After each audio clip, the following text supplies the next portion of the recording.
হাসবি রব্বি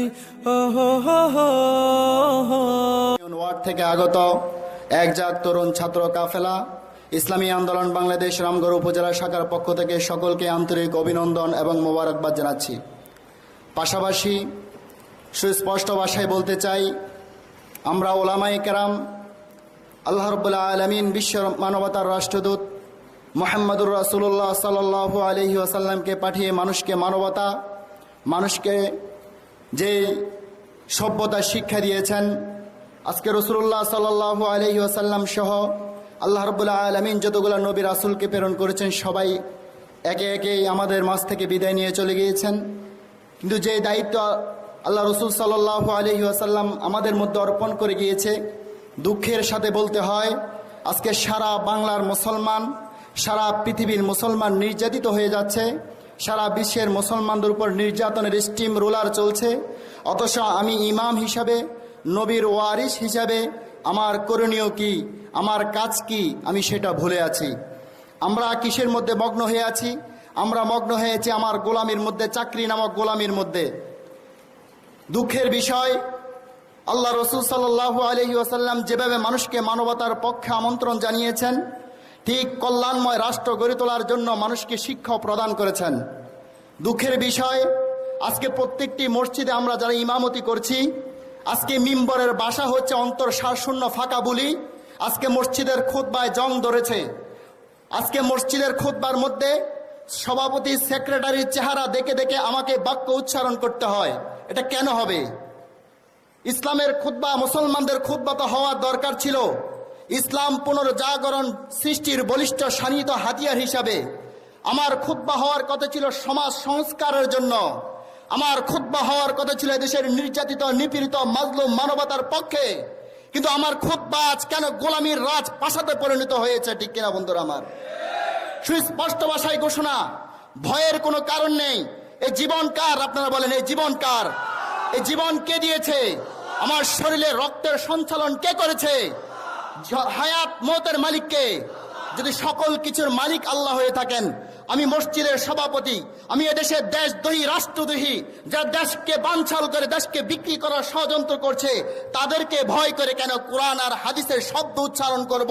এটা মুসলমানদের দেশ, এটা ইখতিয়ার উদ্দিন মোহাম্মদ বিন বখতিয়ারের দেশ, এটা শাহজালাল শাহ মখদুমের দেশ, যেই দেশের মধ্যে 25 লক্ষ আলেম ওলামার বাসস্থান, যেখানে শেখ ফজলুল করিমের কবরস্থান, যেই দেশের মধ্যে প্রতিদিন মানুষ সকালবেলায় প্রত্যেকটি মুসলমানের সন্তান বুকের মধ্যে কোরআন ধারণ করে মসজিদের দিকে রওনা হয়, যেই দেশের মধ্যে 30-70 হাজার কওমি মাদ্রাসা রয়েছে, যেই দেশের মধ্যে 3.5 লক্ষ মসজিদ রয়েছে, এই দেশের মধ্যে যদি নাস্তিক আওয়ামী লীগ যদি বুক ফুলিয়ে রাজনীতি করতে পারে, বিএনপি যদি গণতন্ত্রের জন্য রাজনীতি করতে পারে, জামাত যদি আবুল আলা মওদুদের জন্য রাজনীতি করতে পারে, আমরা মুসলমান আল্লাহর রাসূলের আদর্শকে, আল্লাহর রাসূলের আদর্শ বাস্তবায়ন করার জন্য, আল্লাহ আলাই কালিমাতুল্লাহকে প্রতিষ্ঠিত করার জন্য, আল্লাহর কোরআন, কোরআনী সংবিধান বাস্তবায়ন করার জন্য কেন রাজনীতি করতে পারবো না? ঠিক কিনা বন্ধুরা আমার? সুতরাং আজকে সুস্পষ্ট ঘোষণা, প্রত্যেকটি মসজিদ থেকে যদি আওয়াজ উঠে, আওয়ামী লীগ যদি রাজনীতি করতে পারে, বিএনপি যদি রাজনীতি করতে পারে, আমি মসজিদের ইমাম হিসাবে কোরআনের জন্য নিজের জীবনের প্রত্যেকটি রক্ত জমিনের মধ্যে বিলীন করে দিব। এরপরেও আমি আওয়ামী লীগের কোন কথা শুনবো না, বিএনপির কোন কথা শুনবো না। পিতামাতার কল্লা যেতে পারে, আমাদের আল্লাহ যাইতে পারে না, কল্লা যাইতে পারে। ঠিক কিনা? মুসলমানদের শুধু তাই নয়, আরো স্পষ্ট ভাষায় বলতে হবে, আজকে আমরা সারা বিশ্বের মধ্যে দেখতেছি মুসলমানদেরকে নিঃস্ব করার জন্য, মুসলমানদেরকে ধ্বংস করার জন্য ইসকনের পতাকা তলে থেকে এদেশের ক্ষমতাসীনরাও মুসলমানদের বিরুদ্ধে লেগেছে। ঠিক কিনা? আমরা মনে করতেছি ভোলার মধ্যে যে ঘটনা, সাম্প্রতিক যে ঘটনাটি ঘটেছে, সরকার মুসলমানদের সাইকোলজি বুঝে নাই যে আমাদের কি অপরাধ ছিল। আমরা বিশ্বনবী সাল্লাল্লাহু আলাইহি ওয়াসাল্লামের ইজ্জত বাঁচানোর জন্য ময়দানের মধ্যে ঝাঁপিয়ে পড়েছিল মুসলমান।